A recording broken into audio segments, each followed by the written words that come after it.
remote tropical islands of the British Indian Ocean Territory swarm with seabirds.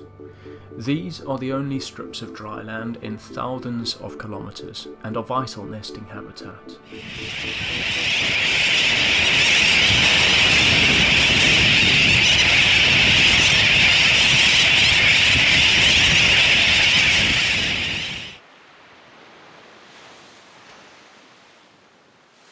Many of the islands are completely quiet though.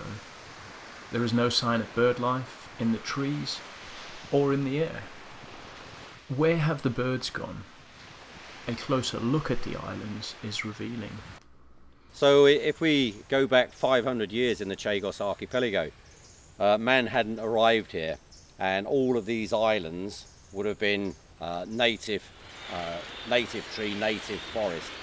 What's happened over the last couple of 100 years is that man has cut down the native hardwood forests and planted coconuts for a crop. And as you have a look around here now, what you can see is what we've loosely termed as coconut chaos. You have a closed canopy above, letting very little light through down to the floor of the forest, and underneath is pure coconut fronds and coconut seeds growing through. So this is a monoculture stand with very little biodiversity at all associated with it. Seabirds find it very difficult to roost and build nests on the unstable fronds of coconut palms, whereas in the native hardwood trees they find perfect nesting habitat in amongst the sturdy branches. Coconut palms are important to hold the shorelines together, and this is where they usually occur. Their seeds float across the ocean and wash up on the beach, where they germinate. But it is not normal for them to grow throughout the interior. If the birds are to return in great numbers, they need hardwood trees inland in order to make their nests and roost safely. But this is not the only thing keeping the birds away. Man has introduced rats to many of these islands as well.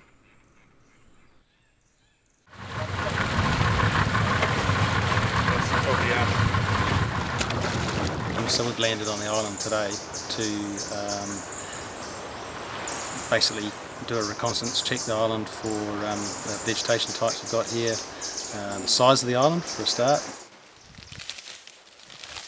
Yeah, reasonable number of rats here, I'd say. Yeah, and we've found a few coconut with very nice little neat holes with the obvious rat marks on them. So the rats are definitely here. And there's no birds nesting? There's probably a few. There's a few Madagascan photies here, but not many, not anywhere near as many as you'd expect on an island like this.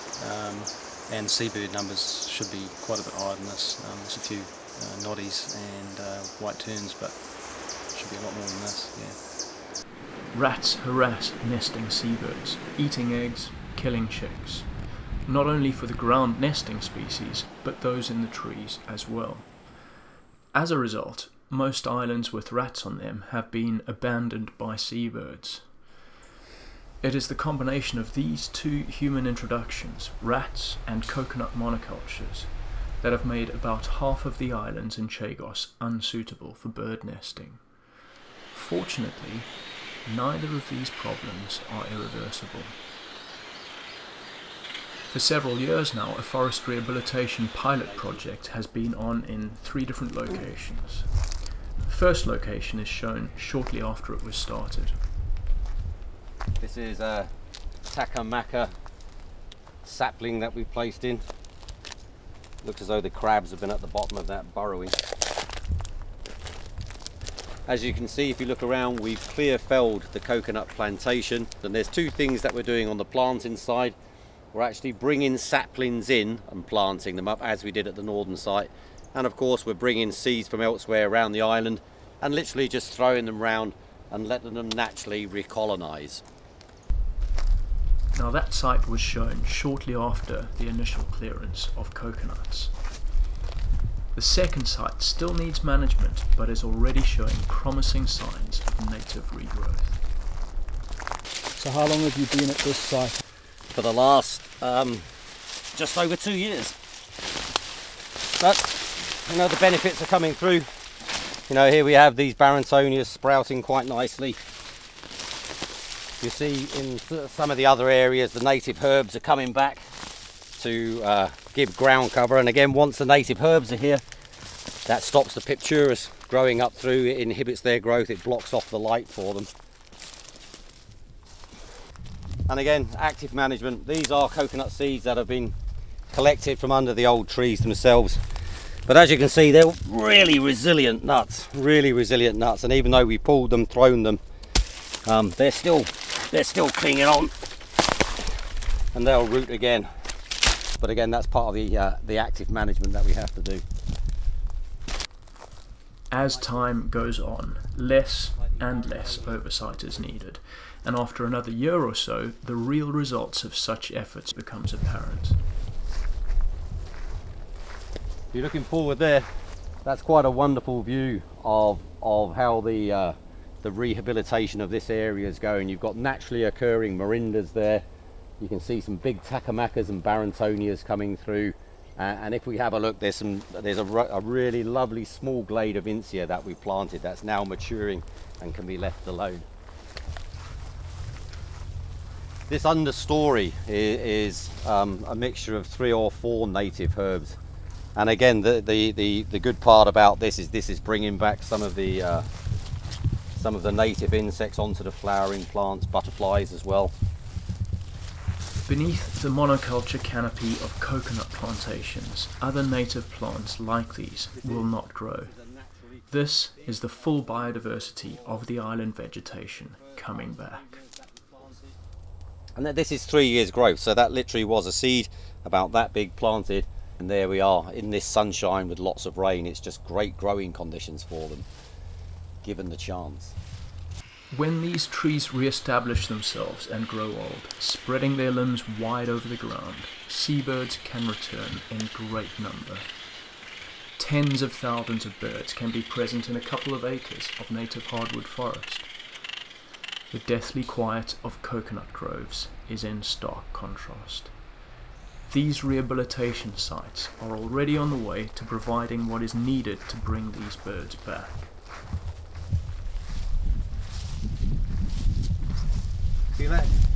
If you see here, this is a rat run. Rats have done a huge amount of damage all over oceanic islands throughout the world, and there's still a problem on Diego Garcia. As far as the reforestation goes, the main problem that they give us here is that they eat the seeds of plants, so they stop rejuvenation. And as I say, Insia is a very small seed. It looks like a sycamore seed. And the rats just chew every one of them that drops down. That's why there's so little regrowth of that species on the island. Alongside the effort to re-establish the biodiversity of the plants here, it's equally important to remove the rats that have been introduced. A pilot project has been trialled on the small island of Vache Marine. In August 2014, a team placed bait feeding stations around and dispersed free bait in a meticulous pattern to ensure any rats on the island would be certain to come across it. Other projects like this have been successful around the world, but it is important to see that the technique works in this environment before scaling up across the islands. So this is Vache Marine, and the idea of the projects on this island is twofold. The majority of what we want to do here is rat eradication. It's a small island, it's only about 15 hectares, but it's got rats, and that's why if you listen around you here, you can hear some phodies, but there's no seabirds breeding on this island. Or I've just done a census and we found 2 pairs of common noddy and 1 common white tern.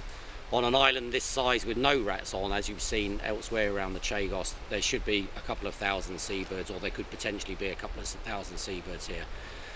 This island is in the strict nature reserve half of the Peros Banos Atoll, and it's situated next to 6 important bird areas. So what we're hoping is, if we eradicate the rats here, birds from the other important bird areas will pile onto this island to breed. In a test survey in early 2015, 6 months after the baiting, no rats were detected on Vache Marine. but it will only be in August of 2016, after a 2-year wait, that the island will be confirmed as rat-free. When rats are successfully removed, the results are spectacular.